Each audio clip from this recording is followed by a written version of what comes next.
தாம்பரம் சட்டமன்ற தொகுதிக்கு உட்பட்ட புழல் 23வது வார்டில் தனியார் பள்ளியில் SIR படிவம் பூர்த்தி செய்து BLO அதிகாரிகளிடம் வழங்கும் பணி நடைபெற்று வருகிறது.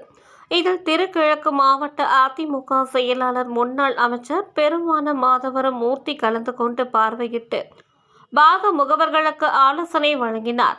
இதில் 23வது வட்டக்கழக செயலாளர் இளங்கோவன் தலைமையில் கலந்து கொண்ட வட்டக்கழக சார்பு அணி நிர்வாகிகள் Thiagarajan, P. Ravi, G. Bhaskaran, AS Ranjithkumar, M. Anandakumar, M. Sampath Kumar, Dhanasekar, Ramamurthy, உதயசூரியன், உமா மகேஸ்வரி, AR பாபு, சசிகலா, ஜெயலட்சுமி, ஐஸ்வர்யா, ஜீவிதா, வெங்கடேஸ்வரு, விக்னேஷ், சஞ்சய், கௌரி, சங்கர், சரவணன், பிரசன்னா, கிஷோர், சரண், கிஷோர் குமார், நந்தகுமார், பிரபாகரன் உட்பட நிர்வாகிகள் பாக முகவர்கள் கலந்து கொண்டனர்.